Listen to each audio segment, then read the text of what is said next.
Hey you, what's good? Are you cheating or lying about the steps you're taking to get some rewards? You clever rascal, you. Walking. Getting your daily dose of exercise. Whether you sit down all day, stare at your computer, or lie on your couch in your underwear playing Call of Duty. The last one's me. Doesn't really matter. For your physiological health and your mental well-being, you need to get some steps in. To be honest, Mr. Google recommends 8,000 to 10,000 steps a day to significantly lower your risk of early death. Now, I am no stranger to moving, but sometimes I'm also very lazy. It's when I check my daily steps and see anything between 1,800 to 3,600, I really start to think that I need to do something fast. I usually put on about 4 to 6 kilos of extra fat, and then my body always finds a way to let me know about it. I usually get some stomach issue that forces me not to eat for a while. Classic silly llamas. But I mostly work in cycles. There are times when I gain weight and let myself go, while still forcing myself to do bare minimum 2 acrobatic workouts a week. Doing round-off backflips and somersaults is something that I really enjoy learning.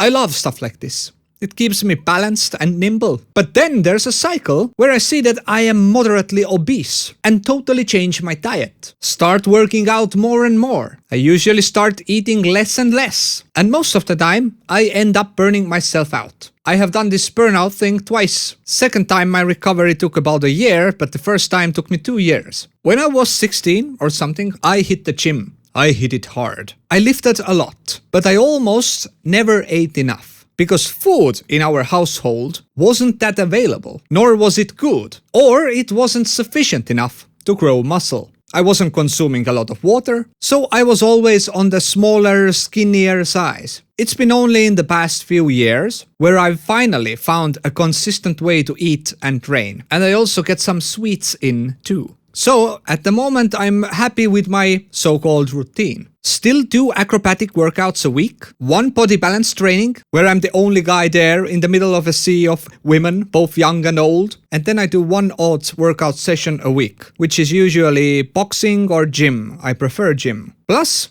we love disc golfing. So I also try to do this once a week. Plus, since I'm back on my summer routine, I finally included jogging as well, or yogging. It might be a soft J. I also bought this walking pad, which helps me to achieve my daily amount of steps. Really good purchase. One of the best. Me and Elisa both also enjoy cycling and rollerblading, so we try to incorporate those as well. But you see, there lies the problem. Estonia has 4 seasons, which actually is 2 seasons. 9 months of winter and 3 months of summer. Measly summer, I must add, because out of these 3 months we only get about 14 days of actual summer. Which means that if you really want to enjoy summertime in Estonia, you need to fit all your activities into this tiny time frame. You also need to remember that you need to start exercising before the summer, to be able to take your shirt off without girls running away from you. And thus we come to the actual topic of today's video. Sorry for the long intro. Walking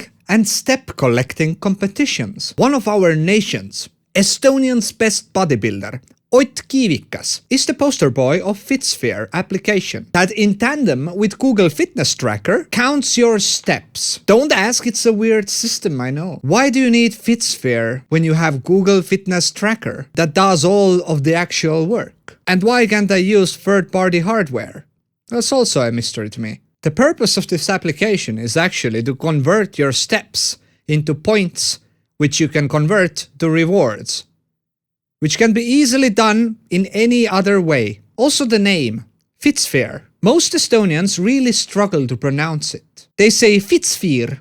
I would have named it FitAF or Fitify or whatever else. Anyways, they started a competition. Or a company that uses their app started a competition, it doesn't matter. The point is, competition was started. Since 1st of April till the end of April, whoever collects the most steps wins. Now I need to specify. This is an inner competition in this company. All the workers in the company participate, which is really nice and really good effort. I actually love the whole idea. To encourage movement, I love it. I love Ott Kivikas for that as well. Perfect job, man. But I know about the competition because of my sister. She works at the company and she's also taking part in this competition. She also has the inner workings of the steps other competitors are taking. 90% of those workers spend most of their day behind computer. Most of their daily steps come from walking to the office kitchen to refill their coffee mug. They also consider taking a smoke break as getting some fresh air outside.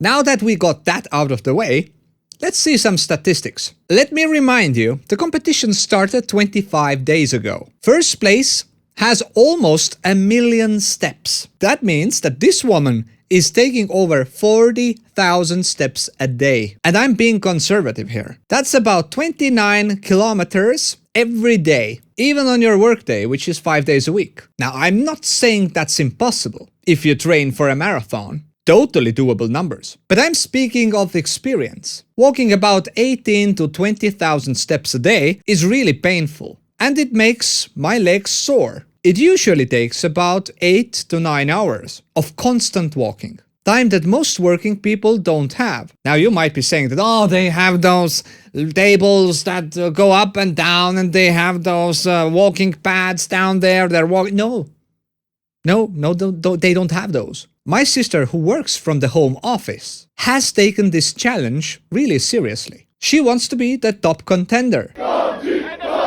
So every possible minute, every spare minute she has, she goes outside and walks. She sometimes returns home late at night, like 12:30 even. Now those are not easy walks, trust me. Viewer discretion advised, nasty pictures coming right up. These are the legs of a person who has walked 25 days straight, getting about 18,000 to 22,000 steps every day. These are the feet of a true achiever. Now, I don't sadly see the feet of this million steps girl, nor do I want to. But if not her feet, then her actions smell fishy. People are creatures who are willing to lie and cheat and sacrifice their own well-being for a pointless 15 minutes of fame. And the funniest part is that they're lying to themselves. Now, I've used many devices that measure steps, and most of these, or at least some of these, are not that accurate. Every time you scratch your ass, it adds 3 steps.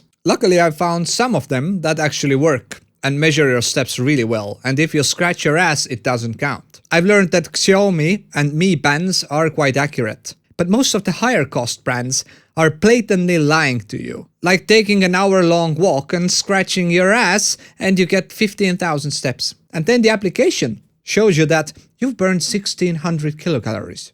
I mean, wow, you can now have at least 2 Big Mac meals and then eat your normal food as well and you're not packing on pounds. That's ridiculous. Anyways, I hope that you enjoyed this thoughtful video.